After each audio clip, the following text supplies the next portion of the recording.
할렐루야. 복된 주일이 되시기를 바랍니다. 이제 8월 마지막 주일을 맞이하면서 9월부터 각 공동체가 다시 순위 개강이 됩니다. 신문의 여러 일정을 참조하셔서 참여하시고, 또 아직 공동체에 참여하지 않으신 분들은 우리의 믿음 생활의 공동체는 너무나 소중한 영적 어머니와 같은 그러한 기구입니다. 함께 참여하시기를 바랍니다. 또한 지난 무더운 여름 동안 우리 모든 성도들의 여름 아웃리치 그런 봉사의 내용 가운데 간증들이 신문에 잘 정리되어 있습니다. 함께 읽으시고 함께 도전받으시고 또 기도하시기를 바랍니다. 매해 추석 연휴 때 이 땅에 온 많은 이주자들을 저희가 섬기는 사역을 오랫동안 해오고 있습니다. 이번에도 추석 연휴 기간 동안에 하비스트 집회를 가집니다. 이주민 200만 시대를 맞이해서 또 이들을 어떻게 복음 안에서 환영하고 또 변화시키는가에 따라서 선교의 영역뿐만 아니라 우리 나라의 중요한 방향이 될 거라고 생각합니다. 그래서 이 집회를 통해 매해 수백 명의 이주민들이 참여하고 변화되고 있습니다. 함께 지원해 주시고 또 공동체별로 매년 도와주시고 참여해 주시는 일들 기억해 주시기를 바랍니다. 이 시간 말씀을 듣기 전에 나라와 민족을 위한 기도 함께 드리고 말씀을 듣겠습니다. 이 나라의 여러 경제 위기, 사회의 분열, 또 아픔의 소식들이 들려옵니다. 가장 중요한 것은 영적 위기입니다. 주여, 이 나라가 직면하고 있는 위기를 올바로 분별하고 하나님의 백성들이 회개하며 올바른 분별력을 가지며 또 중보하며 실천하며 나가는 저희들이 되게 하옵소서. 내 이름을 일컫는 내 백성이 겸비하고 악한 길에서 떠나 기도할 때 주께서 그 땅을 고치시다는 그 말씀을 붙잡고 나아가오니 주여 이 땅을 고쳐 주시옵소서. 이 나라에 만연한 모든 거짓과 부정, 음란과 거짓된 욕망들, 우상 숭배와 다툼과 분열, 이기주의, 주여 이 나라를 불쌍히 여기시고 이 나라를 딛고 있는 모든 악의 영들이 떠나가며 영적 전쟁에서 승리케 하옵소서. 북녘 땅의 모든 위협이 사라질 뿐만 아니라 복음 안에 참된 평화를 저희가 경험할 수 있게 되기를 원하며 주여 이 나라의 참된 영적 대각성이 일어나게 하옵소서. 합심하여 함께 기도하겠습니다. 살아계신 하나님 아버지, 이 나라 민족의 위기와 어려움 속에 처한 저희들이 자초한 죄의 열매요 하나님께 불순종한 결과임을 고백하며 다시 한번 자복하며 회개하며 돌이켜 하나님께서 주시는 회복을 경험하기를 원하며 하나님께서 이 나라 민족을 사용하시기 원하시는 그 계획을 깨달아 알며 순종하게 되기를 간절히 원합니다. 주여 이 나라 민족을 불쌍히 여겨 주시옵소서. 이 나라에 만연한 모든 거짓과 부정부패, 음란과 탐욕과 우상숭배, 이기주의와 다툼과 분열이 떠나가게 하여 주옵소서. 주여 하나님의 백성들 안에 있는 거짓이 사라지며 하나님의 백성들의 불순종을 용서하여 주시며 저희들이 주께로 돌이켜 회개하며 나가기를 원하오니 주여 용서하시고 회복시켜 주시기를 간절히 원합니다. 아버지 하나님, 불쌍히 여겨 주옵소서. 저 북녘 동포들을 불쌍히 여겨 주옵소서. 참된 평화 통일이 이루어질 수 있도록 모든 거짓된 이념들이 떠나가며 인권을 유린하고 탄압하는 모든 세력들이 떠나가며 참된 하나님의 역사를 경험할 수 있는 나라가 될 수 있도록 주여 역사해 주시기를 원합니다. 우리의 다음 세대들에게 참되고 올바른 나라를 물려줄 수 있는 저희들이 되기를 원하며 하나님의 말씀 위에 바로 선 나라 되게 하여 주시기를 간절히 원합니다. 살아계신 하나님 아버지, 이 땅과 이 백성들을 불쌍히 여겨 주시옵소서. 거짓과 부정, 탐욕과 우상 숭배, 음란과 모든 헛된 욕망들, 대립과 다툼, 미움, 이기주의, 이 악의 영들에 속한 모든 거짓된 흐름들이 이 나라를 덮고 있으나 주여, 우리는 포기하지 않고 하나님 앞에 회개하며 기도하기를 원합니다. 주여, 이 나라를 붙잡아 주시옵소서.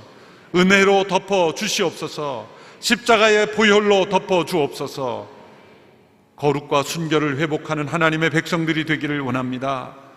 들려오는 소식마다 우리의 마음을 낙심케 하지만 주여, 우리는 속지 않고 하나님의 말씀 위에 성령 안에 다시 깨어 일어나기를 간절히 원합니다. 하나님의 교회들이 회복되기를 원합니다.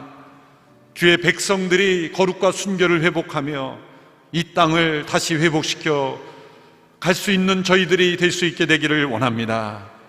주여, 불쌍히 여겨 주옵소서.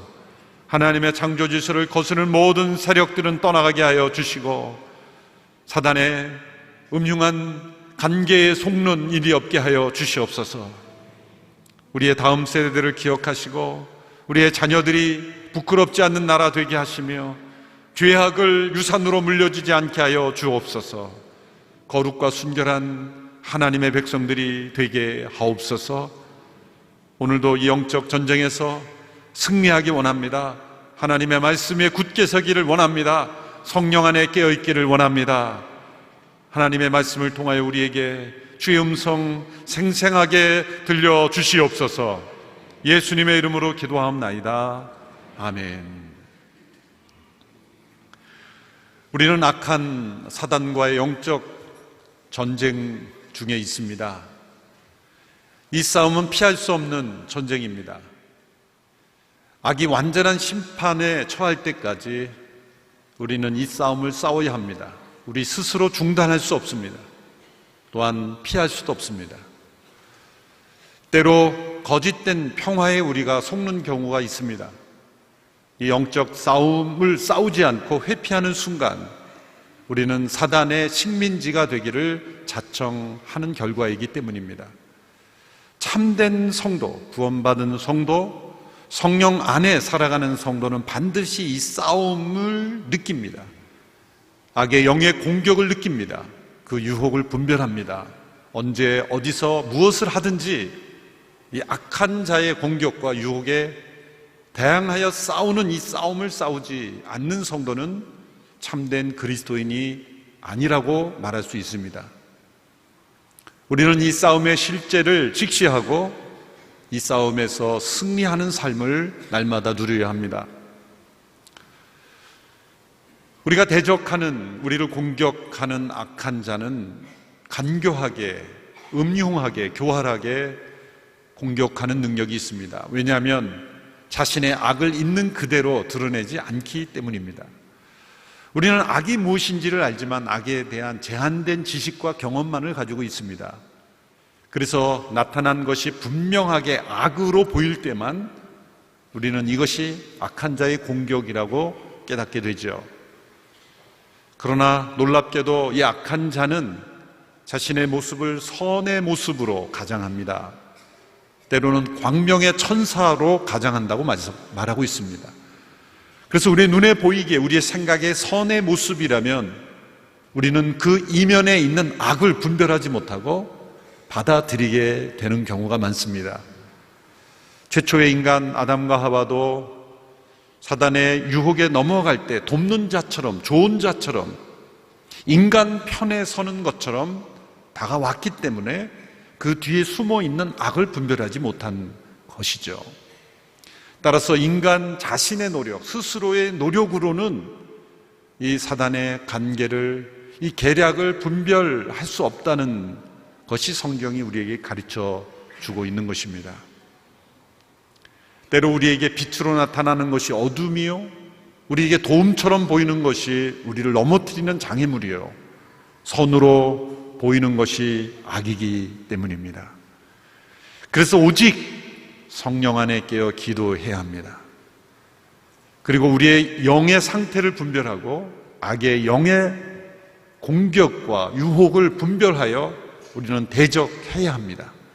그래서 오늘 본문 6장 10절의 말씀에 우리의 영이 강건해져야 함을 말씀하고 있는 것입니다. 6장 10절의 말씀을 같이 함께 읽겠습니다. 시작. 마지막으로 여러분은 주 안에서 그리고 주의 힘의 능력으로 강건해지십시오. 악한 영들의 목표는 성도들의 영을 무기력하게 만드는 것입니다. 때로 많은 지식과 경험을 가지고 때로는 육신적으로 건강할지라도 영이 나약해지면, 무기력해지면 반드시 영의 공격을 받습니다. 악의 영의 공격을 받습니다. 우리의 싸움은 혈과 육에 속한 싸움이 아니라 영의 싸움이기 때문입니다. 때로 우리의 육신, 우리의 지식, 정신적 세계, 사회생활 모든 것이 다 건강하고 아무 문제 없어 보일지라도 영이 무기력하면 악의 영은 공격해 옵니다. 그것을 분별치 못하고 패배하고 그리고 사단의 먹이가 되며 때로는 도구가 되는 그런 일들이 일어나게 되는 것이죠. 주 안에서 강건해져야 합니다. 주의 힘의 능력으로 강해져야 하는 것이죠. 우리 스스로가 강해지는 것이 아니라 주 안에서 강해지는 것입니다. 베드로후서 1장 5절에 보면 우리의 믿음에 보충해야 될 것을 말씀합니다. 그 첫 번째가 믿음의 덕을 더하라.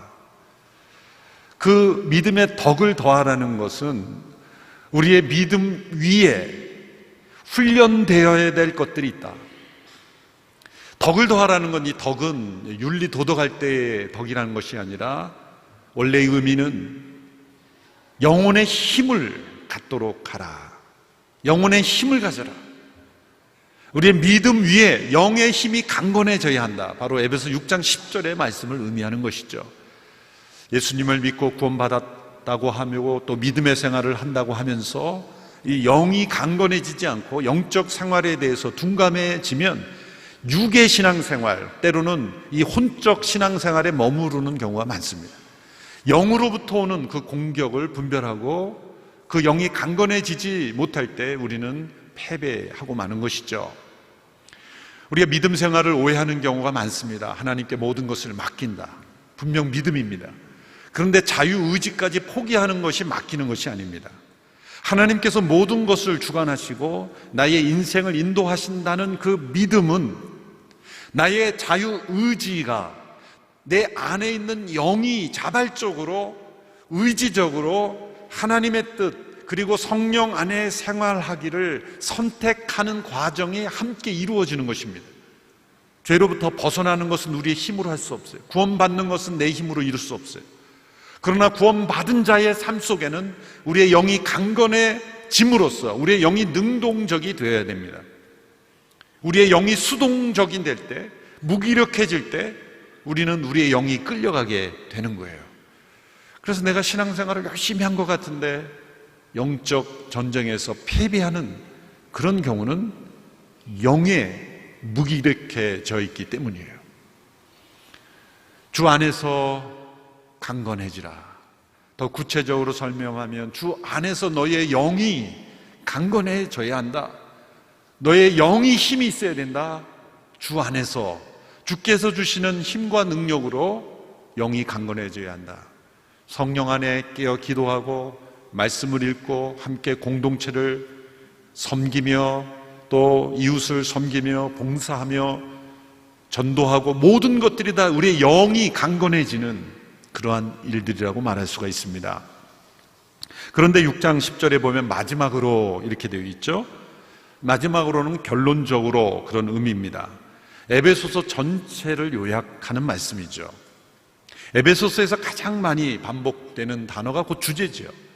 그것은 바로 그리스도 안에서 혹은 주 안에서라는 단어입니다. 에베소서의 주제는 우리 모두는 그리스도 안에 있는 존재이다. 우리는 주 안에 있는 존재이다. 그리스도 안에서 우리에게 예비된 하나님의 놀라운 은혜, 우리를 그리스도 안에서 변화시키고 우리를 통해 이루시는 그리스도 안에서 계획하신 하나님의 우주적 계획, 이것이 에베소서의 주제이죠. 에베소서의 주제는 하나님이 우리를 살리실 때 그리스도와 함께 연합시킴으로 우리를 살리신다는 것입니다. 그리스도와 함께 죽고 그리스도와 함께 살아나고 그리스도와 함께 승천하고 그리스도와 함께 하늘에 앉힌 바가 되었다. 이러한 구원의 방법을 가장 잘 보여주는 것이 가끔 재난을 당한 현장에서 사람들을 구출해내는 장면을 살펴볼 수 있습니다. 얼마 전 태국의 동굴에 여러 아이들이 갇혀 있었다가 구출한 사건 기억하시죠? 스스로의 힘으로 동굴 밖으로 나올 수 없는 그 사람들을 구원하는 길은 누군가 그 길로 들어가는 거예요. 누군가 구원의 줄을 묶고 그 죽음의 동굴 속으로 들어가야만 구원이 시작이 되는 거죠. 그리고 그 구원자와 함께 나와야 하는 것이죠. 혼자 나올 수 있으면 벌써 나왔죠. 바다에 빠져 허우적거리는 그런 스스로의 힘으로 그 바다로부터 나올 수 없는 사람은 누군가 줄을 메고 그 바닷속으로 내려가서 그 사람과 함께 자신을 묶어야 그 사람을 건져 올릴 수가 있는 거죠.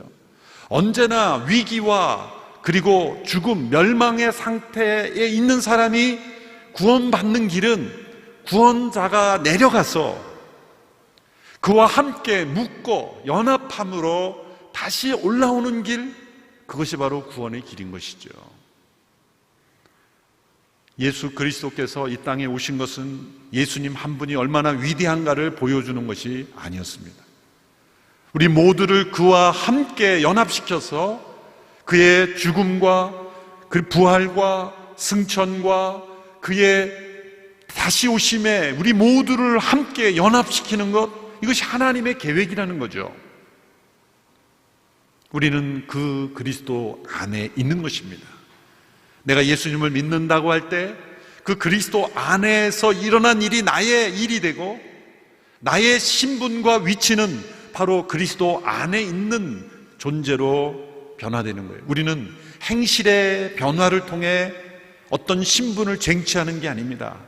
열심히 신앙생활에서 하나님의 자녀가 되기로 노력하는 것이 아닙니다. 내가 열심히 해서 구원을 이루는 것이 아닙니다. 나에게 일어난 변화, 그것은 신분의 변화가 먼저입니다. 나의 행실의 변화가 아니라 신분의 변화가 먼저 일어나고 나의 바뀌어진 신분으로 인해서 나에게 행실이, 삶이 변화를 경험하는 것, 그것이 하나님의 구원 방법의 순서인 것입니다. 그래서 우리는 그리스도 안에서, 주 안에서 강해지는 것, 그것이 바로 우리의 영적 전쟁의 가장 중요한 승리의 비결이는 것입니다. 그래서 에베소서에 보면 구절 구절마다 그리스도와 함께 그리스도 안에서가 반복되죠. 근데 로마서에서도 로마서 6장에 보면 이 그리스도와 함께 연합을 강조하고 있습니다.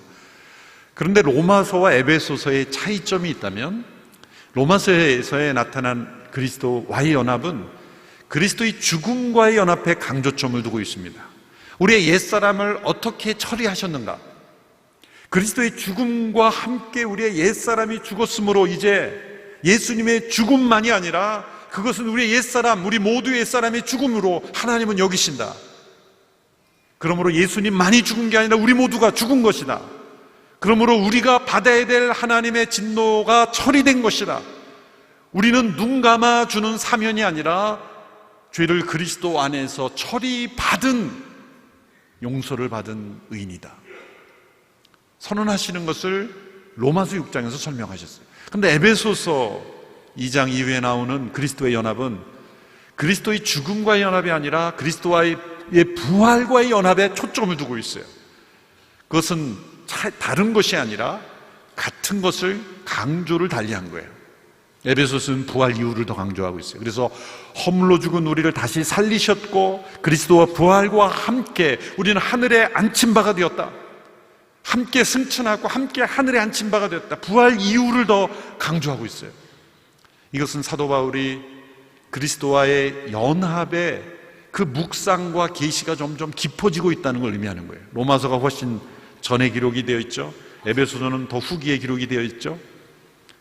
사도 바울은 그리스도의 죽음과의 연합을 로마서 6장에서 묵상했다면 이제 에베소서에서는 그리스도의 부활과 우리가 연합됨으로 우리가 누릴 수 있는 그 능력을 더 깊이 묵상한 거예요. 놀라운 하나님의 계시죠.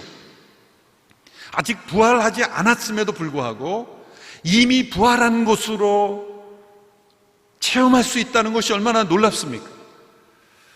그것이 이 말씀을 쓴 시제도 나타납니다. 로마서에서는 그리스도의 부활과 함께 부활할 것이며 함께 승천할 것은 미래 시제를 썼어요. 심지어 요한계시록에서도 미래로 씁니다. 그런데 에베소서에서는 과거나 완료 시제로 다 썼어요. 그건 실수가 아니에요. 잘못이 아니에요.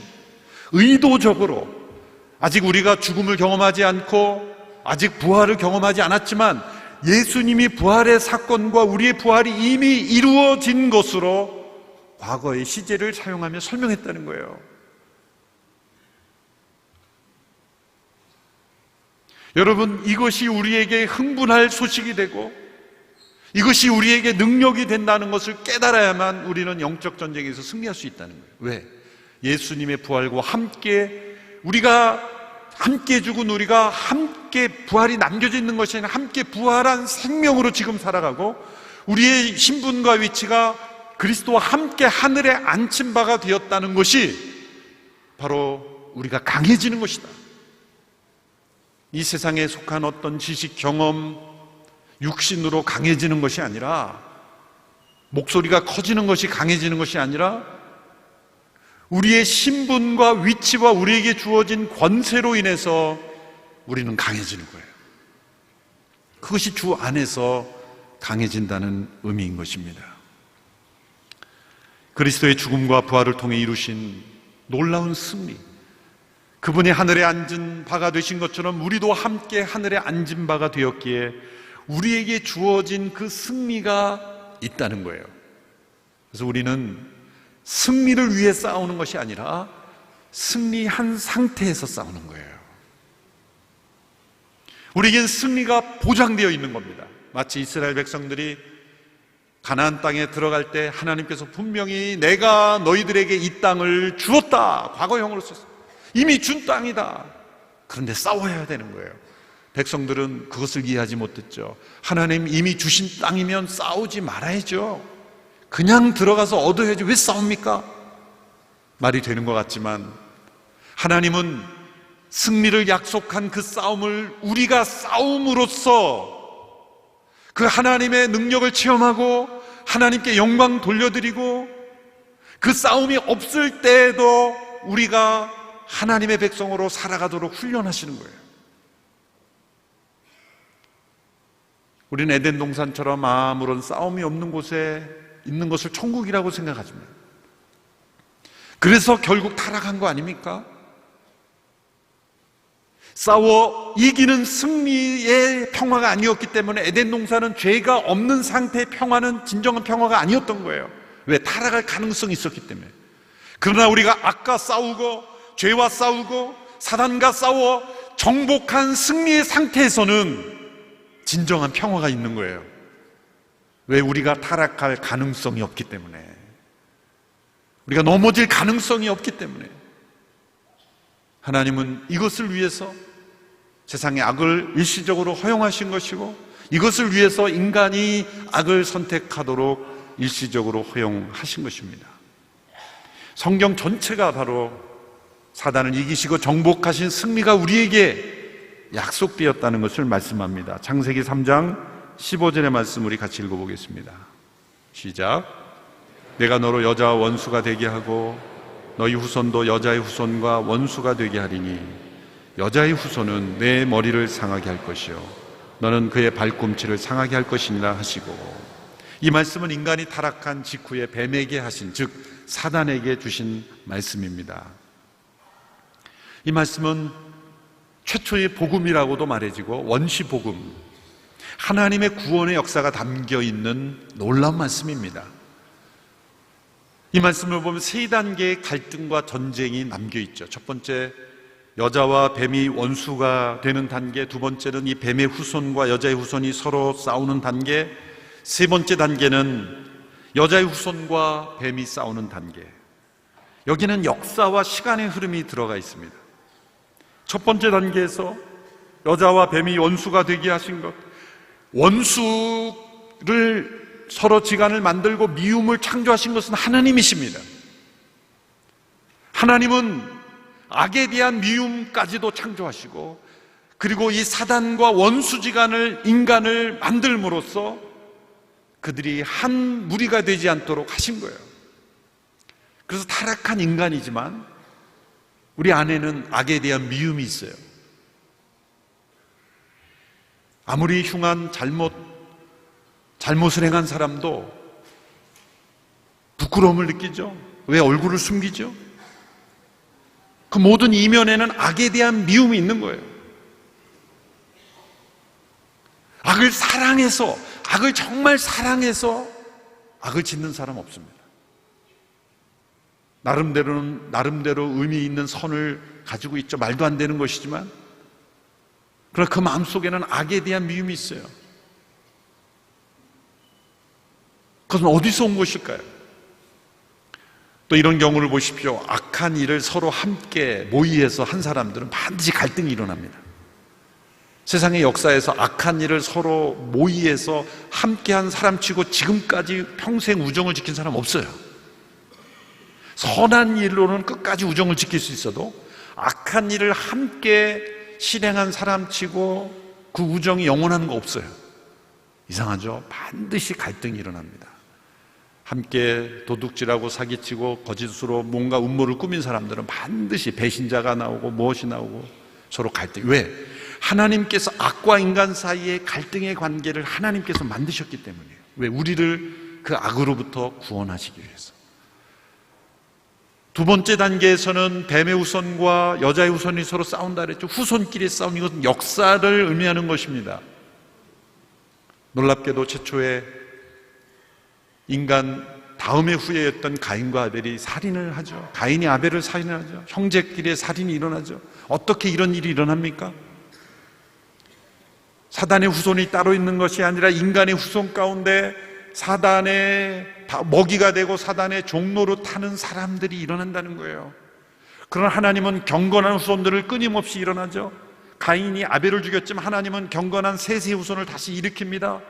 끊임없는 이 후손들 간의 전쟁이 일어날 것이다. 세 번째 전쟁의 마지막 단계는 여자의 후손이, 단수입니다. 여기서는 단수, 한 사람이 뱀의 머리를 부서뜨리고 뱀은 그 여인의 후손의 발꿈치를 상하게 하는 사건이 있을 것이다. 이건 명백하게 십자가의 사건을 설명해 주고 있는 것입니다. 사단의 머리를 부수는, 번역에서는 상하게 한다 그랬는데 더 정확하게 번역하면 머리를 깨트려 부숴버리는 거예요. 진멸시키는 거예요. 모든 권세를 무너뜨리는 겁니다. 그런데 뱀은 여자의 후손의 발꿈치를 상하게 하는, 손상을 주지만 상처일 뿐이지 그 권세와 능력과 그 생명을 무너뜨리지는 못하는 거예요. 바로 이것이 십자가의 사건이었죠. 타락한 직후에 하나님은 사단에게 하신 말씀을 통하여 이루어지는 역사가 전쟁의 역사며, 그것은 하나님과 사단의 전쟁의 역사며, 그 전쟁의 역사는 어디서 끝날 것을 말씀합니까? 십자가에서 끝날 것을 말씀한 거예요. 그래서 영적 전쟁은 이미 십자가에서 사실 끝난 건데, 끝난 전쟁을 우리가 그 승리를 체험하지 못하기에 우리가 패배하고 있는 거예요. 구약의 많은 전쟁 이야기가 나오는 것은 이 여자의 후손으로 오신 예수 그리스도를 공격하는 사단의 공격이 있었기 때문이에요. 그래서 우리는 구약을 읽으면서 이스라엘 민족적인 역사로 보면 이스라엘이 위대해서 주변 민족을 이겼다, 그것도 잘못된 시각이고, 또 주변 민족과의 관계에서 세속 역사적으로 볼 것이 아니라 우리는 이 역사를 어떻게 봐야 돼요?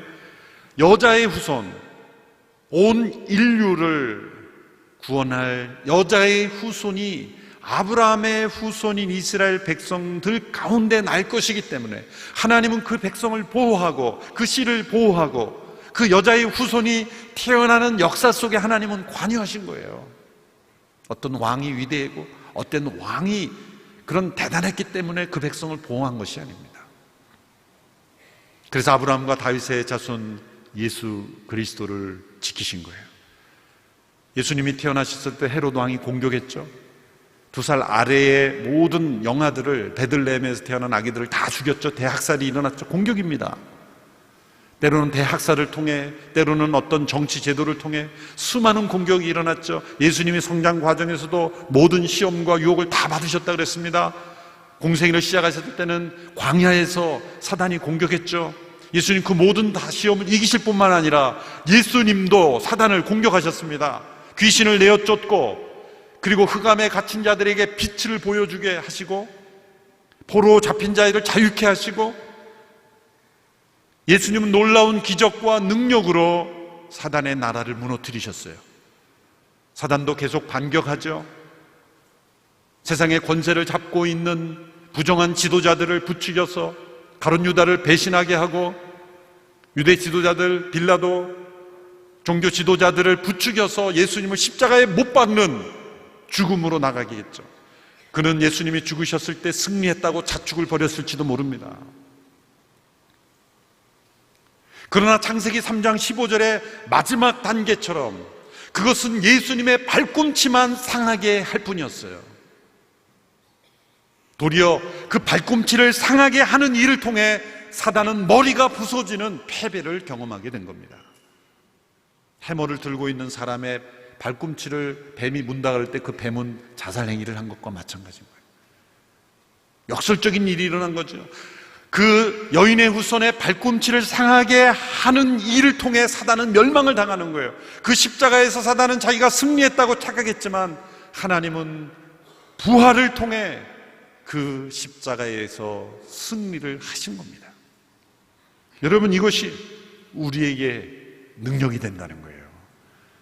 역사 속의 신화 속의 이야기가 아니라 바로 여인의 후손으로 오셔서 사단의 머리를 부순 그 사건이 십자가에서 일어났고, 그 십자가는 주 안에 있는 자에게, 그리스도 안에 있는 자들에게는 힘의 능력으로 강건하게 되는 능력이 된다는 거예요.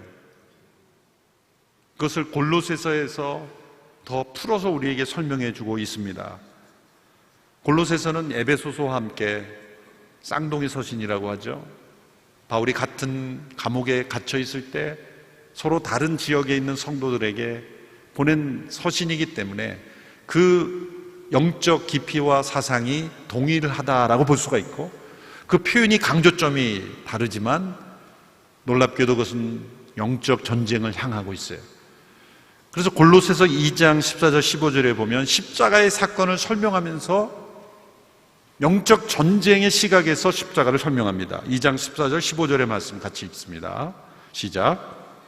하나님께서는 우리를 거슬러 대적하는 조문들이 담긴 채무증서를 제거하시고 그것을 십자가에 못 박아 우리 가운데서 없애버리셨습니다. 또한 십자가로 권력들과 권세들을 무장해제시키시고 그들을 공개적인 구경거리가 되게 하셨습니다. 십자가를 영적 전쟁의 시각, 하나님과 사단의 전쟁의 시각에서 설명한 말씀이에요. 왜 이 십자가가 필요했는가? 하나님께서 사단이 반역했을 때 바로 없애지 아니하시고 인간이 타락했을 때 바로 처리하지 아니하신 이유가 무엇인가까지 설명하는 거예요. 두 가지를 설명하는데, 첫 번째로 십자가를 통해서 우리를 대적하는 조문이 담긴 채무증서를 제거하신 것이다. 사실 이것은 율법을 의미하는 것이죠. 사단은 율법을 가지고도 우리를 공격하는 겁니다. 율법 앞에서 우리는 죄인일 수밖에 없는데 사단은 거기에 머무르게 하는 거예요. 이 율법에 의하면 너는 죽어야 되는데 죽어라, 그것으로 끝내는 거예요. 하나님이 율법을 주신 것은 죽으라고 한 것이 아니에요. 우리를 살리시기 위한 거예요. 그 율법 앞에 우리가 죄인이므로 우리가 그리스도의 십자가 앞으로, 그리스도의 은혜 앞으로 나가게 하시는 과정이었죠. 몽학선생이었죠. 근데 사단은 율법 앞에 너는 죄인이므로 너는 멸망해야 된다, 우리를 대적하는 문서로 사용하는 거예요. 인간은 그 문서를 무효화시킬 수 없어요. 성경은 우리의 죄를 우리의 채무, 우리가 갚아야 될 것으로 여깁니다. 우리가 작은 죄를 졌다 할지라도 그 죄는 반드시 처리되어야 될 빚과 같다는 거예요. 우리의 존재 자체가 죄인이기 때문에 우리 존재 자체가 채무를 지고 있는 겁니다. 이건 우리가 갚을 수 없는 거예요. 예수님이 나무에 달린 자가 되어 그 모든 하나님의 저주를 담당하셨을 때 놀랍게도 우리를 대적하는, 끊임없이 우리를 대적하는 도구로 사용하는 그 채무증서, 우리를 죄인으로 만드는 그 채무증서를 예수님께서 다 제거해 버리셨다는 거예요. 십자가에서 다 이루셨다. 그래서 내가 빚을 다 갚았다는 뜻입니다. 테텔레스타이. 다 갚았다. 너가 죄인으로 여겨지고 너를 사단이 대적하는 도구로 사용되고 있는 그 율법이 이제 끝났다. 사단은 자신의 거짓말을 하나 거짓말하기 위해서 10가지 진리를 이용합니다. 예수님을 광야에서 공격할 때도 다 말씀을 인용했어요. 시편 말씀, 다 그런 말씀을 인용해서 공격합니다. 사단이 우리를 공격할 때 저주스러운 말로만 공격하는 게 아니에요. 음흉한 공격은 말씀을 인용해서 공격합니다. 그것을 우리가 분별할 수 있어야 되고 대적할 수 있어야 되는데 우리를 대적하는 채무증서를 제거하셨다. 사단은 우리를 더 이상 공격할 근거가 없다는 거예요. 두 번째는 이 사단의 존재를 하나님께서 그가 얼마나 거짓되고 얼마나 허풍쟁이고 얼마나 하나님 앞에 왜소한 자인가, 아무것도 아닌 존재인가를 온 세상에 드러내기 위해서 그를 공개적인 구경거리로 만드셨다는 거예요. 십자가의 사건을 통해.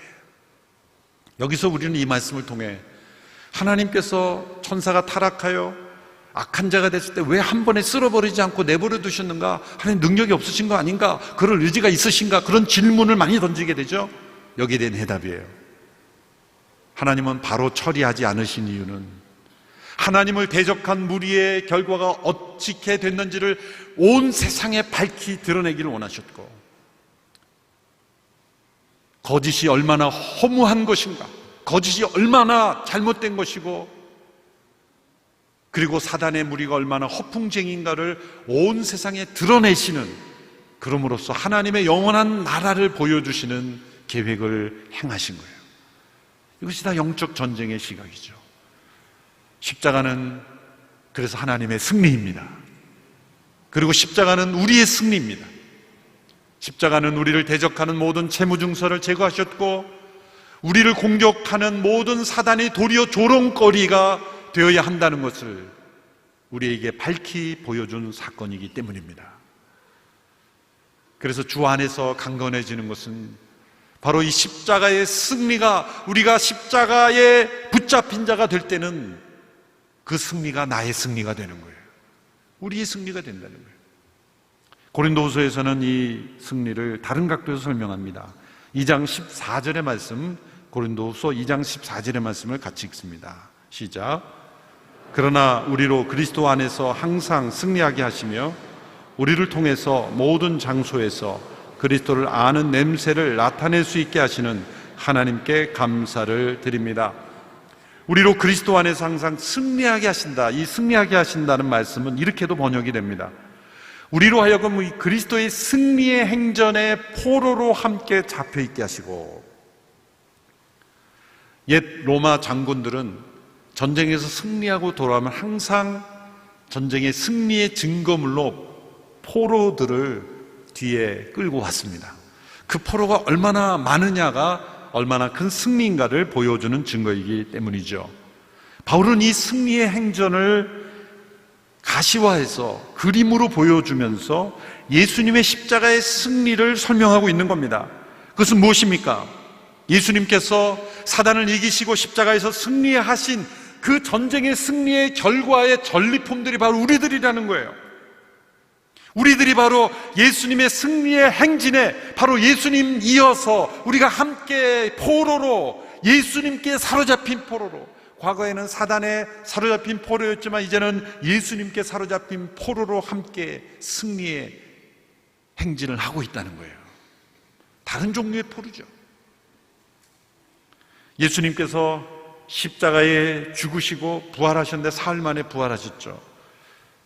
근데 그 사이에는 어디에 가셨는가? 철학자들이 많이 던지는 질문이죠. 사실 오늘날 사도신경에는 삭제되었지만 그분이 죽기까지 낮아지실 뿐만 아니라 음부에 내려가셨다라는 것이 초기 사도신경에는 있습니다. 오늘날 편집에서는 논란의 여지가 때문에 삭제했지만 초대교회 성도들이 왜 이 부분을 고백했을까? 그것은 예수님이 십자가에 죽으심으로 우리의 죄가 용서받은 것뿐만 아니라 영적 전쟁의 시각에서 보면 예수님께서 음부에 내려가심으로 이루신 사건이 있다고 믿었다는 거예요. 그것은 무엇입니까? 예수님이 음부에 내려가심으로 이미 죽은 수많은 성도들, 사단의 지배 아래 이 십자가의 승리가 있기 이전에, 아벨로부터 예수님이 십자가 사건 이전에 있던 수많은 그 십자가의 승리를 내다보기만 했던 성도들이 이제 주께서 음부에 내려가심으로 그들을 다시 승리의 포로가 되게 하셨다. 그 증거가 바로 예수님이 부활하실 때 예수님만 부활하신 게 아니죠. 마태복음 21장에 보면 무덤이 열리며 자던 성도들이 많이 일어났다 그랬어요. 모든 사람들이 다 일어나지 않았지만 얼마나 많은 성도들이 일어났지 몰랐지만 어쨌든 많은 성도들이 함께 부활했어요. 그것은 이스라엘에서 지켜지던 절기 중에 초실절이 지켜진 거예요. 추수가 시작될 때 첫 단을 하나님에 바치던 그 절기, 그것은 예수님의 부활로 인해서 모든 성도들의 부활도 함께 있을 것을 예표한 절기죠. 예수님이 음부에 내려가셔서 부활하심으로 우리 모두에게도 부활의 승리를 함께 주셨다는 것을 보여주는 사건이죠.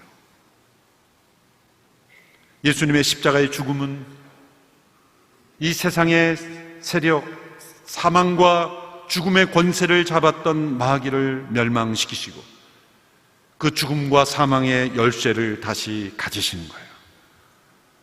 그리고 그 승리를 우리에게 나눠주시는 겁니다. 그 십자가가 우리의 승리가 되는 거예요. 예수님의 이름으로 사단을 대적할 때 그것이 주문처럼 부적 같은 그런 효과가 아니라 십자가를 지시고 음부에 내려가시고 부활하시고 승천하시고 하늘에 앉은 바가 되신 그 그리스도 안에 거하는 능력이 우리의 능력이에요. 그래서 우리는 예수의 이름으로 사단을 대적하고 그를 거부하고 그를 내쫓을 수 있는 권세가 우리에게 주어져 있는 것입니다. 그래서 매일마다 아침에 눈을 뜰 때 우리는 사단을 대적하고 거부하고 사단을 증오하고 사단과 싸워야 되는 거예요.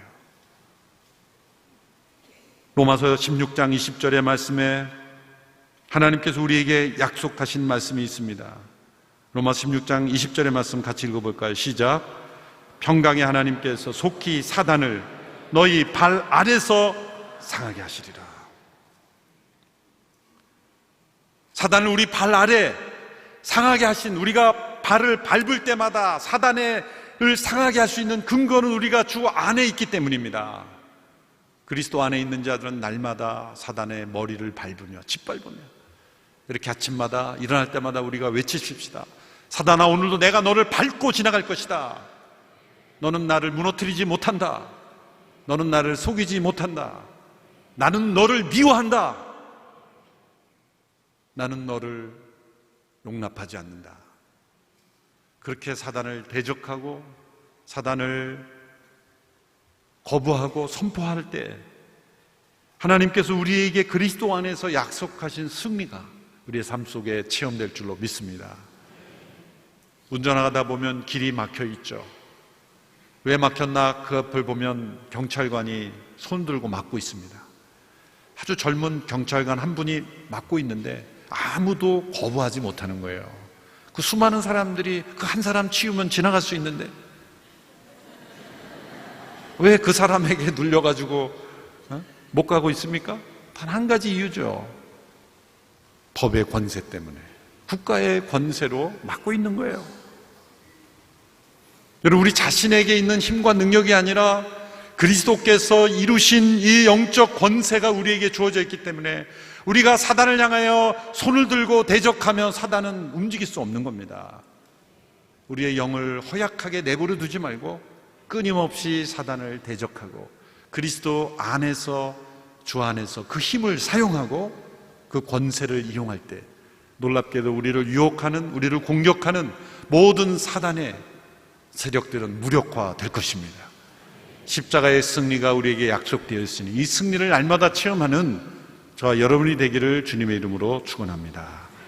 기도하겠습니다.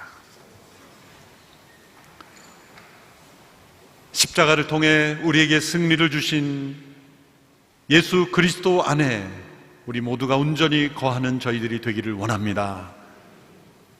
승리하신 주님 안에 우리 모두도 날마다 승리하게 될 줄로 믿습니다. 우리를 넘어뜨리려는 음흉한 계략으로 우리를 속이는 그 사단의 속임수에 넘어가지 않고 그 사단의 대적을 두려워하지 않고 주 안에 강건한 백성들이 되어서 날마다, 순간마다, 때마다, 일마다 어느 곳에 있든지 승리하는 하나님의 백성들 되게 하여 주옵소서. 날마다 십자가 앞에 자기를 부인하고 죄에 대하여는 죽은 자요 하나님께 대하여는 산 자로 여기며 우리에게 약속된, 보장된, 우리가 체험할 수 있는 이 승리를 나의 것으로, 우리의 것으로 체험하는 저희들 되게 하여 주옵소서. 예수님의 이름으로 기도함나이다. 아멘. 다 같이 일어나셔서 함께 봉헌 찬양 드리겠습니다.